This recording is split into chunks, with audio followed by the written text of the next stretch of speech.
The plan for today is to get this mega fuse into the car. Starting to crimp wire.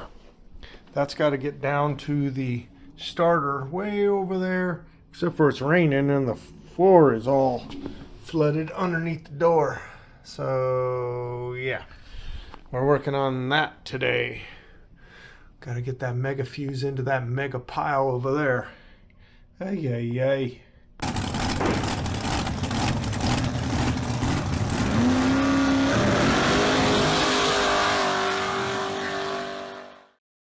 Well, this front wiring is coming together. We managed to get the mega fuse down here. That's going to go under the battery tray. Kind of hidden, but we did manage to get it in there. Terminated all the power wires and the ground wire. So this is ground wire for AC, stereo amplifiers, ECU, alternator wire, and of course we've got the battery terminals, which are going to go here. We still got to get a compression fitting put on for the AC. It's going to go there to the dryer, and then one over here to the compressor, and now to the compressor down to a fitting with that blue cap on it right there, and then that closes off the AC completely. I got one more wire that's going to come over here to the compressor, and then I got a ground wire that's going to come over here to the battery. It's going to come over here. I got two wires left over here. This one's going to come out of the harness. I got to pull the connector off and remove that from the harness. And then this is for the oil sending unit. That's going to go on the back of the engine. And yeah, I think that's where we're at. Engine wiring and everything will be buttoned up under the hood here real soon. Got me a new piece of shrink tubing. This is a shrink tubing hose clamp. I don't know if you've ever seen these. These are shrink range. This one here is from 1 3/4 inch to 2 inches. Power grip from Gates. And these are literally hose clamps. They're just shrink tubing. So we're going to cut this one off here because we're going to shorten this hose so it has more of a straight in and isn't rubbing right here, because that'll rub through eventually. Let's go ahead and get that cut.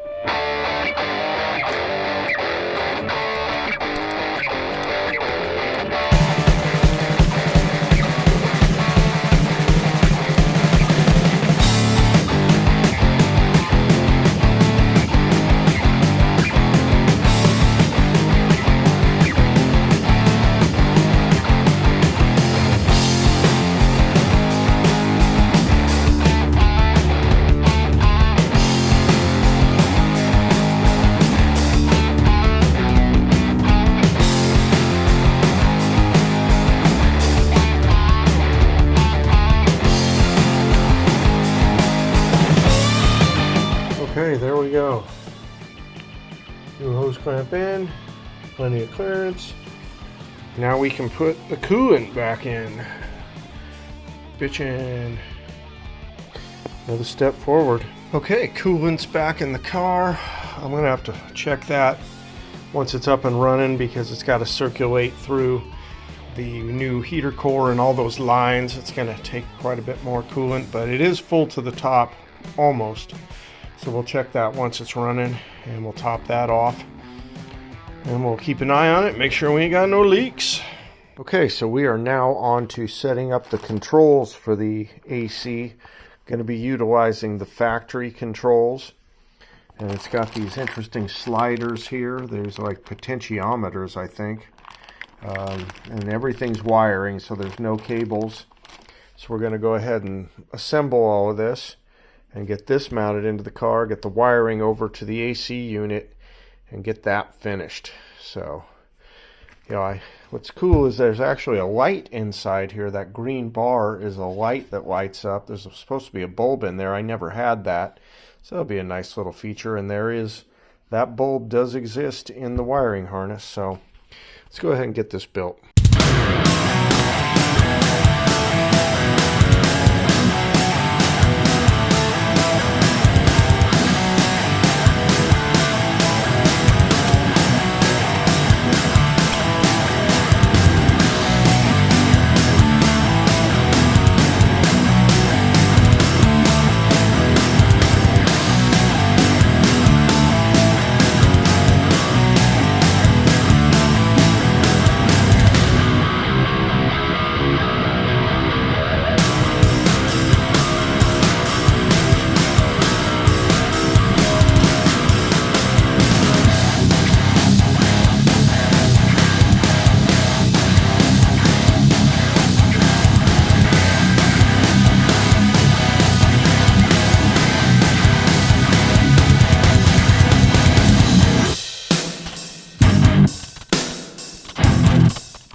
so this is what we've got. We've got these sliders in here, the wiring harness that's going to go to the unit, and then as you slide these back and forth, it moves the potentiometer, which is going to change the motors in the unit, AC unit, and give you temperature, speed, control, whatever changes. Okay, let's get that in the car. Well, it's been a long day for a bunch of little things. Let me show you what we got. The AC control is back in, and all the electrical connections made. Courtesy light on the driver's side installed. Courtesy light on the passenger side installed. Additional LED lighting underneath the dash, all wired and installed. All the ducting for the air conditioning and defroster installed, except for the center dash. Got to still work on that. The ducting for the factory installed vents are all now in place and all connected. Pretty happy. So something I almost forgot was my Digital Dakota speedometer cable drive. So this used to be under the dash, but behind the glove box right where the air conditioner is now. So it can't go there. So we're going to have to find a spot. We're going to work on that right now. So here's a wild location I'm thinking about. Underneath the console here in the middle, this is a complete open void, and running the cable either through underneath the shifter, which is wide open, or down the side of it over here, which is wide open, and down the middle, up underneath the dash, and over to the speedometer. I'm pretty sure I definitely have enough cable. I'm going to try giving that a shot, see if I can get that run. Alright, so just like that, we are down. That area is in a void, so that's just perfect. Ran the cable down the middle of the shifter, another open spot, and then we're just going to go under the dash, and we got plenty of cable to get up to the speedometer. We'll just have to route that in a way that's not a pain in the ass. But yeah, that's a good spot. I'm happy with that. Okay, pretty happy with that. Got the speed box in for the speedometer. Cable runs up. Kind of got some extras, so we routed it behind the AC box. Comes up and pops out right here behind the gauge. Perfect. Yeah, man. One problem taken care of. On to the next 25,000. Okay, so now it is time to run the VVS wire. This wire goes from the transmission and is going to end up at the speedometer cable controller. So this has to go through the bulkhead, through the firewall, right next to the fuse panel. There's a little space left. We're going to get that through there, and then we'll have our connection made. So I know in a previous video that I showed you these 3D printed parts that I made.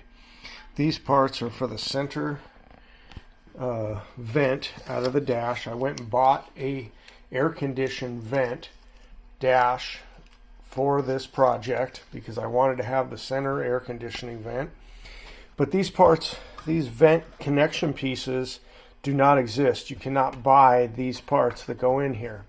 So I went ahead and 3D printed my own, and they came out pretty good. You know, they're functional. They have all the linkage to them. And then once I was going through the Vintage Air kit, I came across this piece. Now this is supposed to go in their lower under dash part.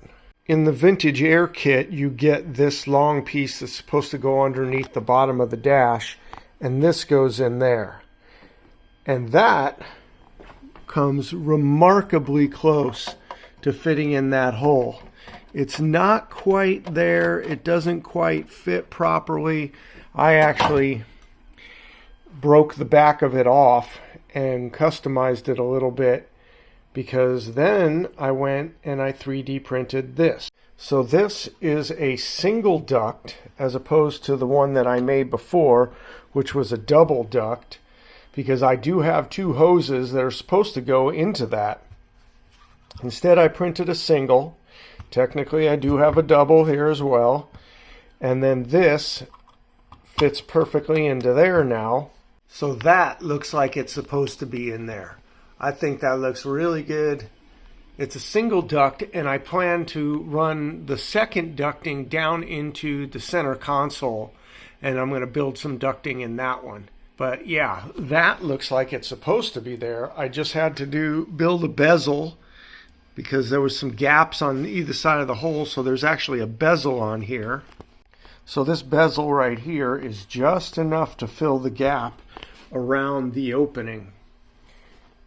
So that goes on like that, and then that goes on the back of that.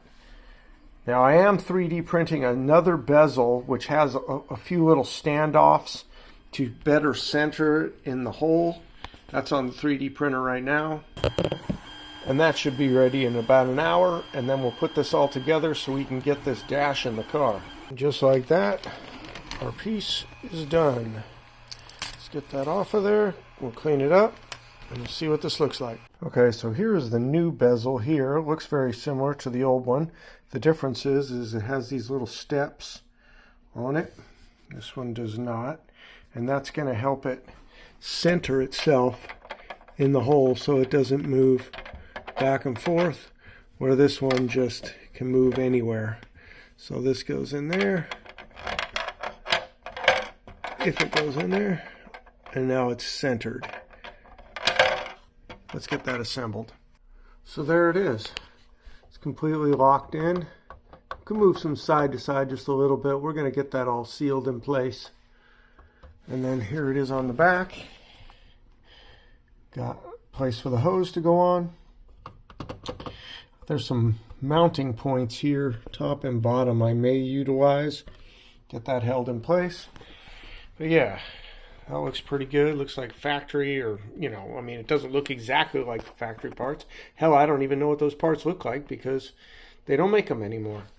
But you can aim the vent. It tilts up and down. So that's pretty cool. So we're ready to put this thing together, and then we can get this thing into the car. Okay, the time has come to try and get the dash back in the car. We got to get that here. Oh man, wish me luck. Here we go.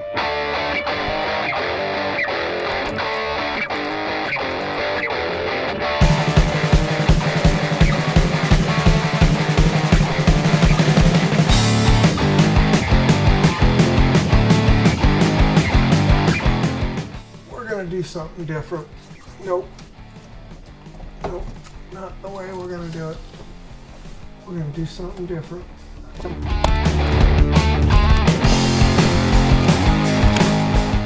Let me get you in here. We'll move the wiring harness to the back side of these bars. There's these metal bars right here and here, and they hold up the steering column and the rack. And I'm going to put the wiring behind it because the gauges are buttoned up against it. So that'll give me some space. Let me work on that. I'll bring you back in a minute. Okay, we're going to try it again. We've moved wiring back. See if it gives us more space. Let's give it a shot.